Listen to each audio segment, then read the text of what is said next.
Hello students, myself doctor Jyoti Lagarkha and welcome to my YouTube channel. आज हम पढ़ने जा रहे हैं बायोलॉजिकल क्लासिफिकेशन। चैप्टर बड़ा है इसलिए इसको हम कई पार्ट्स में पढ़ेंगे। आज के पार्ट में हम कवर करेंगे इसमें इसका introductory part and kingdom Monera. Kingdom Monera के अंदर हम पढ़ेंगे Archie bacteria and you bacteria. तो चलिए स्टार्ट करते हैं।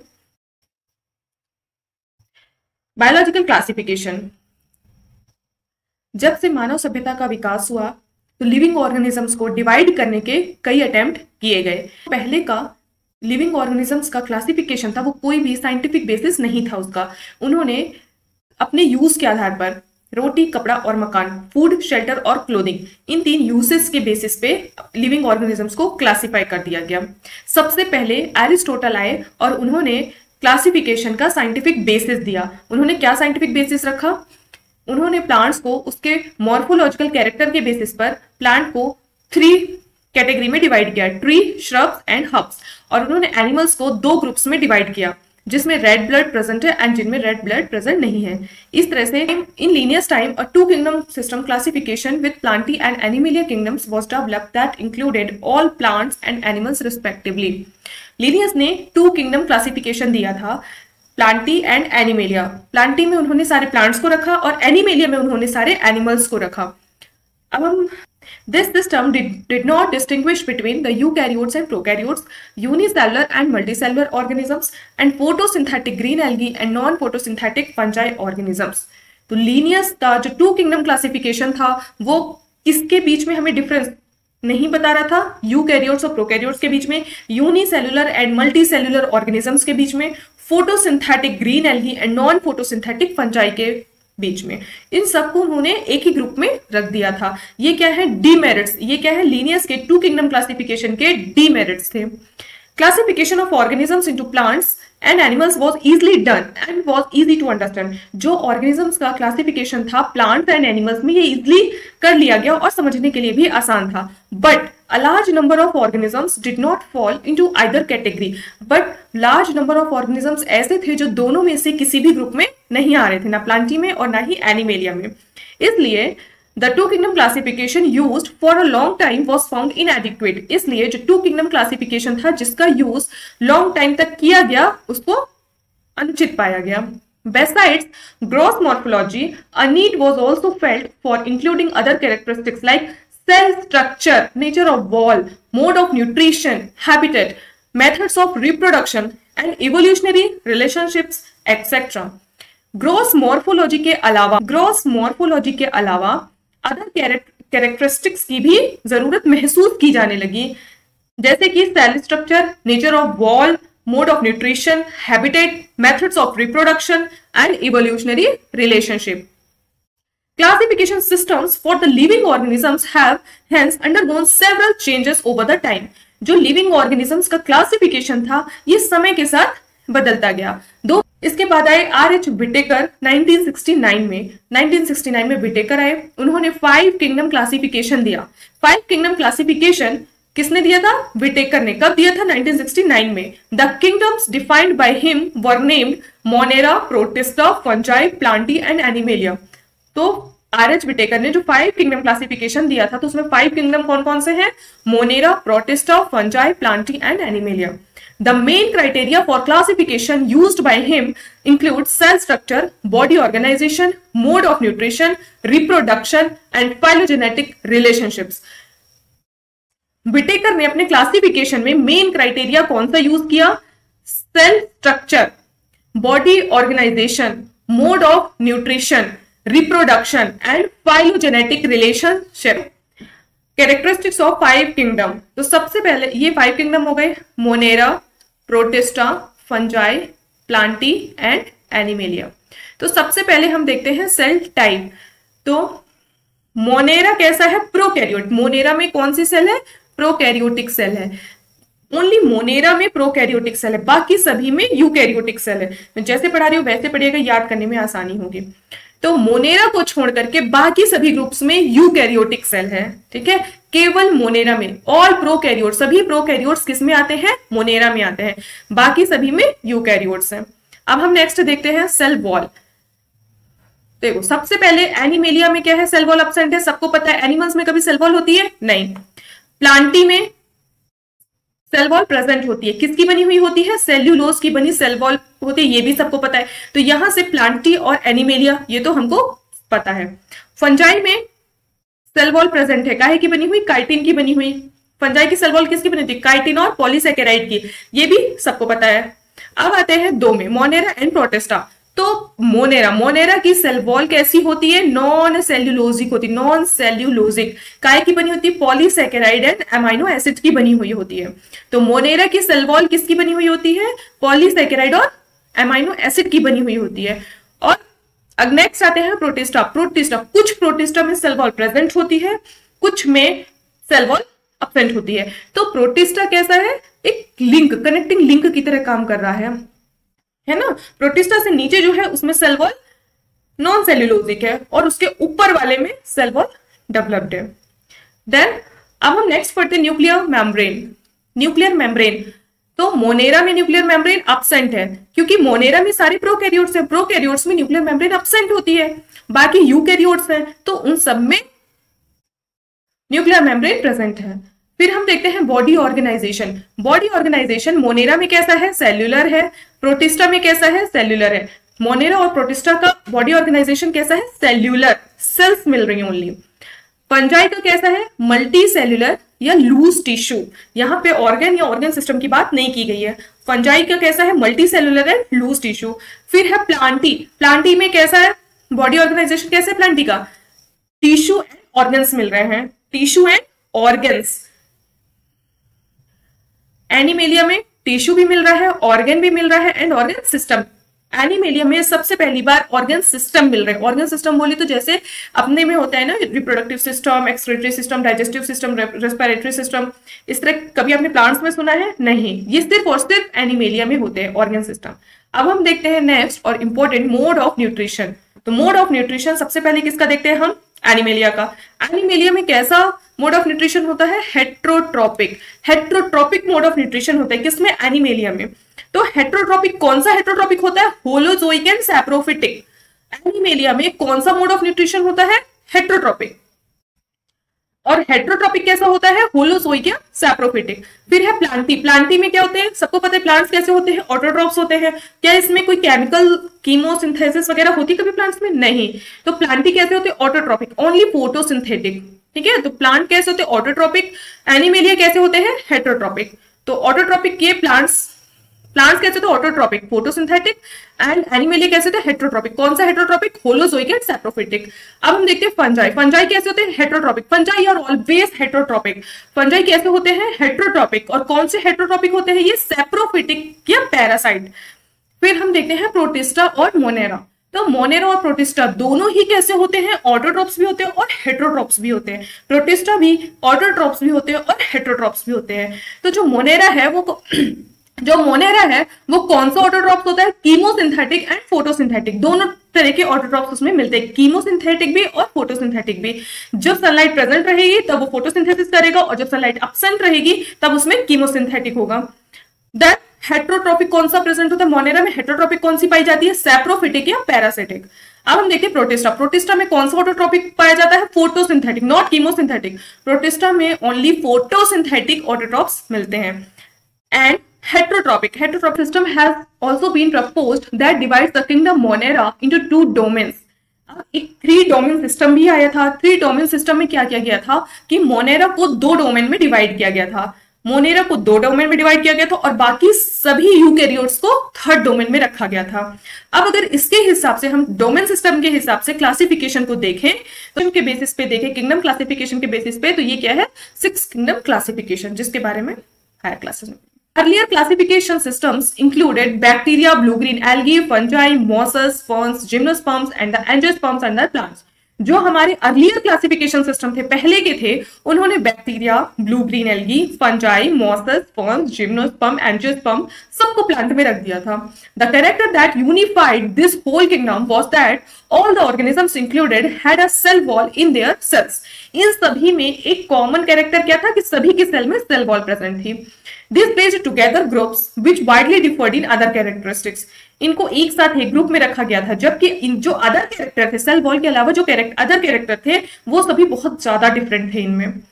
इसमें क्या किया गया था, it brought together the prokaryotic bacteria and the blue green algae cyanobacteria with other groups which were eukaryote. इसमें प्रोकैरियोटिक बैक्टीरिया साइनोबैक्टीरिया को अलग, इसमें क्या किया गया था कि प्रोकैरियोटिक बैक्टीरिया एंड साइनोबैक्टीरिया को यूकैरियोट्स के साथ रखा गया, मतलब प्रोकैरियोट और यूकैरियोट्स को एक साथ रख दिया गया।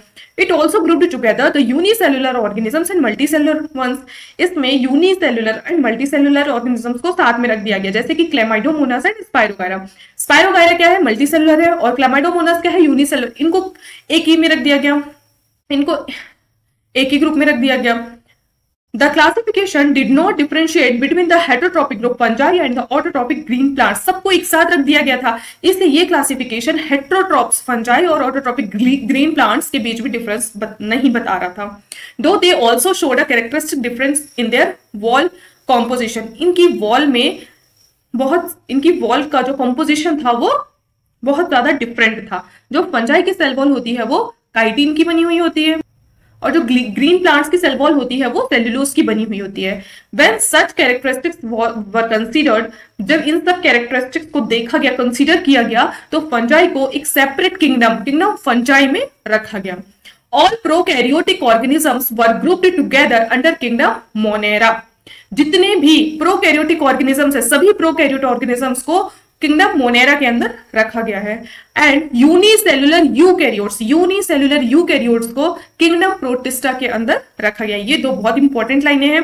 सभी प्रोकैरियोट ऑर्गेनिजम्स को किसमें रखा गया है, किंगडम मोनेरा में, और सभी यूनिसेल्युलर यूकैरियोट्स को किसमें रखा गया है, किंगडम प्रोटिस्टा में। Kingdom Protista has brought together Chlamydomonas and Chlorella with Paramecium and Amoeba. Kingdom Protista में क्लेमाइडोमोनास, क्लोरेला, जिनको पहले एल्गी में रखा गया था, within plants and both having cell wall, इनको पैरामीशियम और अमीबा के साथ रखा गया, जिनको पहले एनिमल किंगडम में रखा गया था, इनमें सेल वॉल एब्सेंट होती है। तो क्लेमाइडोमोनास, क्लोरेला, पैरामीशियम, अमीबा, इन सबको एक साथ प्रोटिस्टा में रखा गया, जबकि पहले क्या थे, ये अलग अलग थे। क्लेमाइडोमोनास और क्लोरेला एल्गी में रखे गए थे, paramecium and amoeba animal kingdom में रखे गए थे। बाद में ये जब 5 किंगडम क्लासिफिकेशन हुआ तो इन चारों को एक ग्रुप में रखा गया।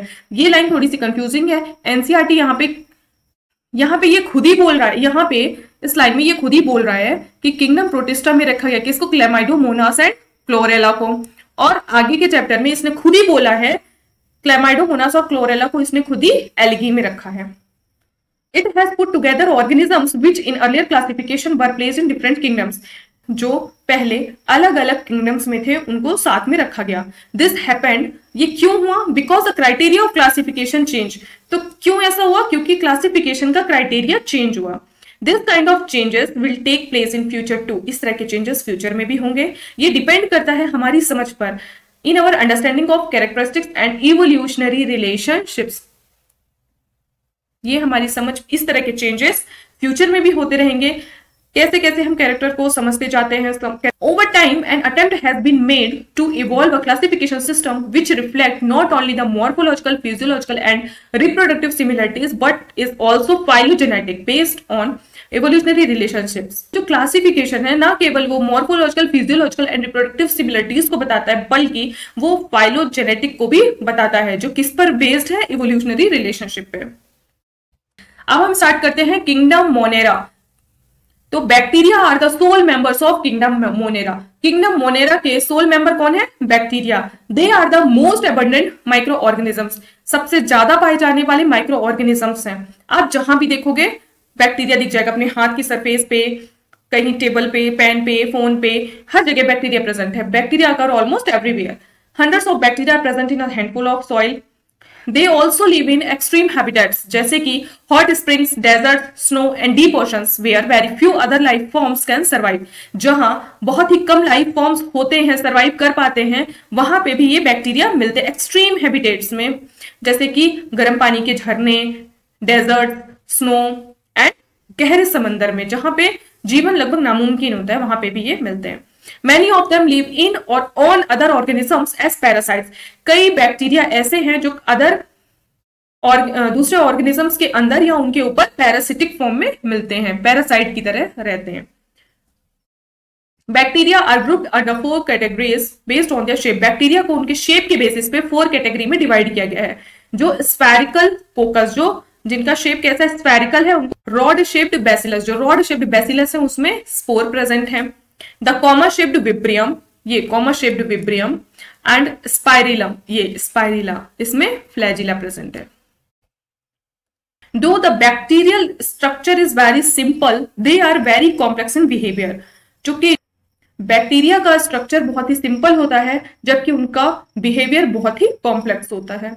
अगर हम और अदर ऑर्गेनिजम्स के से कंपेयर करें बैक्टीरिया को, तो bacteria as a group show the most extensive metabolic diversity. अगर हम अदर ऑर्गेनिज्म से बैक्टीरिया को कंपेयर करें तो बैक्टीरिया में बहुत ज्यादा मेटाबॉलिक डाइवर्सिटी मिलती है। सम ऑफ द कुछ बैक्टीरिया कैसे होते हैं, ऑटोट्रॉप्स। ऑटोट्रॉपिक बैक्टीरिया कौन से होते हैं, जो इनऑर्गेनिक सब्सटेंसेस से अपना फूड खुद सिंथेसाइज करते हैं। दे में भी फोटोसिंथेटिक ऑटोट्रॉप्स और chemosynthetic autotrophs.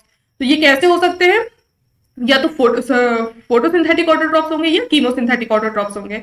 The vast majority of bacteria are heterotrophs. जो लार्ज नंबर ऑफ बैक्टीरिया का जो लार्ज नंबर ऑफ बैक्टीरिया कैसे होते हैं, हेट्रोट्रॉप्स होते हैं। ये अपने भोजन के लिए दूसरे ऑर्गेनिजम्स या डेड ऑर्गेनिक मैटर पे डिपेंड करते हैं। आर्की बैक्टीरिया बहुत ही स्पेशल टाइप के बैक्टीरिया हैं जो मोस्ट हार्श हैबिटेट्स में रहते हैं, जैसे कि extreme salty area, hot springs and marshy areas.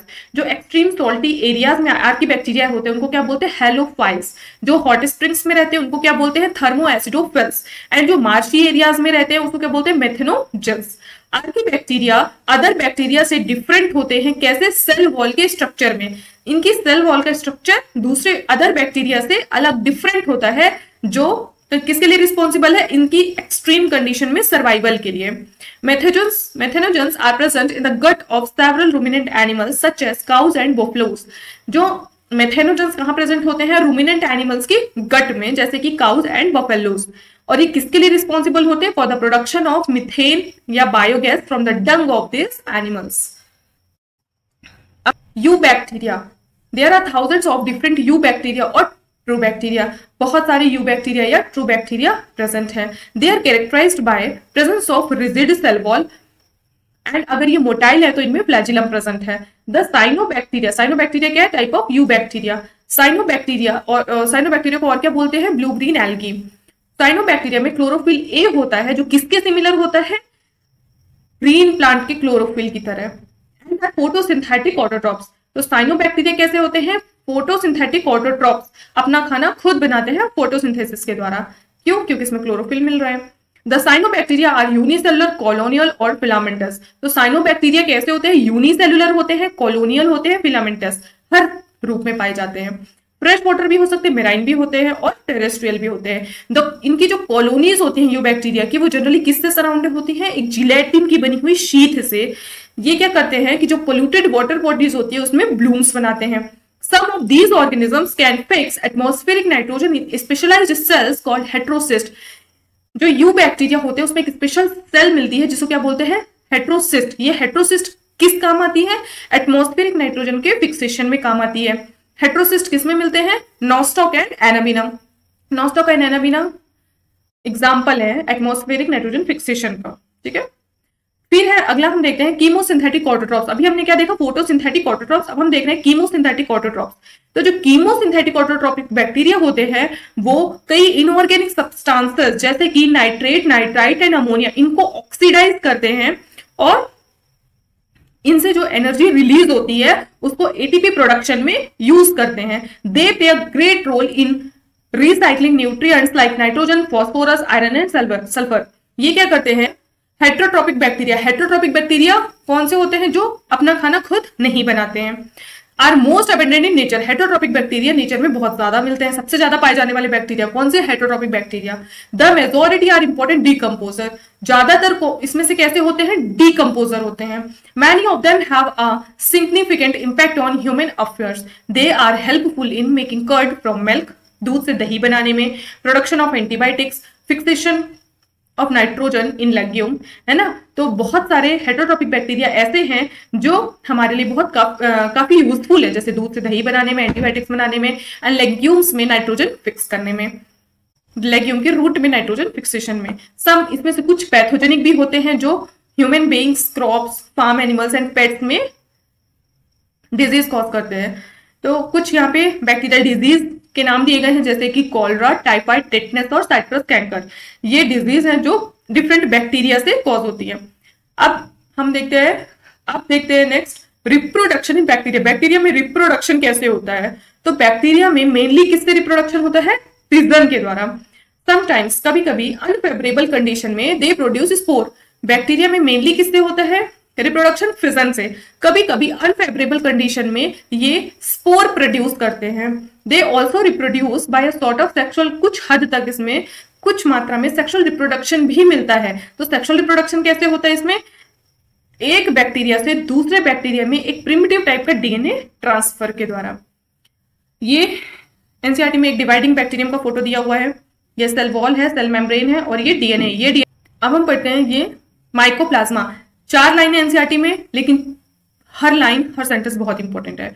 Mycoplasma क्या है? Organisms that completely lack cell wall. तो माइकोप्लाज्मा की सेल वॉल कंप्लीटली लैक, मतलब उसमें सेल वॉल अब्सेंट होती है।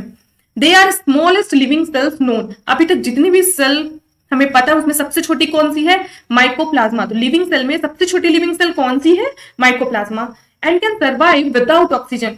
जो माइकोप्लाज्मा है वो बिना ऑक्सीजन के भी सर्वाइव कर सकती है। Many mycoplasma are pathogenic in animals and plants.